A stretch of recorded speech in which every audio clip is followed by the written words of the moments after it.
Hi, everybody. Hope everyone's well. I'm missing you all, and I'm just sitting here in the office, and I just wanted to say hi to my sixth graders, your families, and everybody that's out there. Hopefully, everybody's healthy, and hopefully, everybody's reading. One thing I miss about being back at school is our first chapter Fridays. So today is, even though it's Monday, we're going to have a special edition. And one of the books that I've been rereading that I really like is called Bloomability by Sharon Creech. She's one of my favorite authors. She's really funny.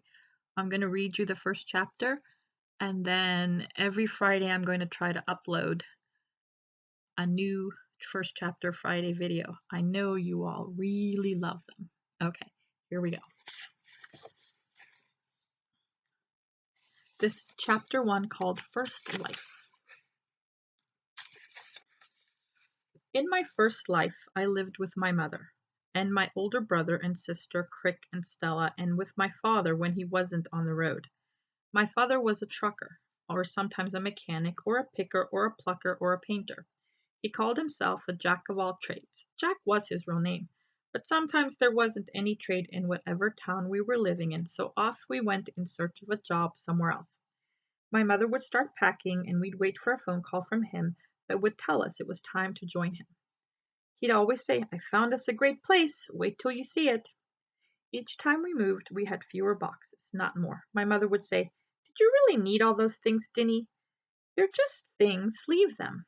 By the time I was 12, we'd followed my father from Kentucky to Virginia to North Carolina to Tennessee to Ohio to Indiana to Wisconsin to Oklahoma to Oregon to Texas to California to New Mexico. My things fit in one box. Sometimes we moved in the middle of a noisy city, but most of the time, Dad had found us a tilted house on a forgotten road near a forgotten town. My mother had been a city girl, my father a country boy, and as far as I could tell, my mother spent most of her time trying to forget that she'd been a city girl. Those few times that we lived in the middle of the city, though, she seemed as if she were right at home, in her real home, her permanent home. She'd get a job in an office or a design studio instead of a diner. She knew how to use buses and weave in and out of crowds, and she didn't seem to hear the horns and sirens and jackhammers. Those things drove my father crazy. "I know there's work here," he'd say, "but there's too many bodies and cars everywhere. You're likely to get killed just stepping into the road. No place to raise kids." My mother would be real quiet after he'd said something like this, and pretty soon he'd be off looking for a better place to live. And she'd be packing again. My sister Stella had a theory that Dad was keeping us on the move so my mother's family wouldn't find us. She didn't trust a single one of her brothers or sisters, and he didn't trust her parents either. He thought they had heirs and would talk my mother into moving back to New York where she'd come from. He said they looked down their noses at us. Once when I was 7 or 8, and we were living in Wisconsin, or no, maybe it was Oklahoma, or it could have been Arkansas. I forget Arkansas. We lived there for 6 months, I believe. A thin woman with gray hair pulled back in a tight bun was sitting in our kitchen one day when I came home from school. Before I could shake off my coat, she wrapped me in a perfumed hug and called me Carissima and her sweet kitten. "I'm not a kitten," I said, sliding out of the side door. Crick was throwing a basketball as an invisible hoop. "There's a lady in there," I said. Crick shot the ball into a graceful high arc and watched it bounce off the edge. "He's looking for the right..." Sorry, wrong page. Off the garage next door. "Crud," he said. "That's no lady. That's your Grandma Fiorelli." There was a big argument that night after I'd gone to bed.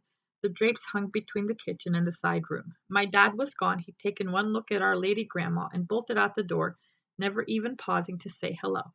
It was Mom and Grandma in the kitchen. Mom was telling us how resourceful Dad was and how he could do anything and what a rich life we had. From the bed next to mine, Stella said, "Mom's a dreamer." In the kitchen, Grandma said, "Rich? This is a rich life." My mother charged on. "Money isn't everything, Ma," she said. "And why would you go and let him name that boy Crick? What kind of a name is that?" Sounds like he was raised in a barn.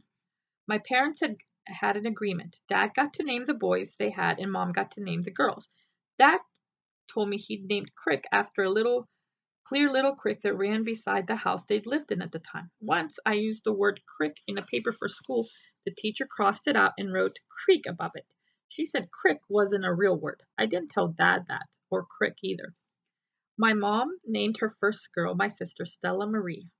When I came along, she must have been saving up for me because she named me Domenica Santolina Dune. My name means Sunday Southern Wood River. I was born on Sunday, which makes me blessed, Mom said, and at the time we lived in the South beside the woods and a river. My name is pronounced in the Italian way, Domenica. Domenica Santolina Dune. It's a mouthful, so most people call me Dinny. In the kitchen, Grandma Fiorelli was steaming on.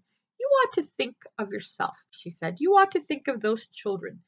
They could be in school like the one your sister works in. Your husband needs a job. He has a real job. Every 6 months? Basta, Grandma said. Why can't he keep a job for more than 6 months at a time? What does he do anyway? Why didn't he go to college so he could get a real job? How are you going to get out of this mess? He's looking for the right opportunity, my mother said.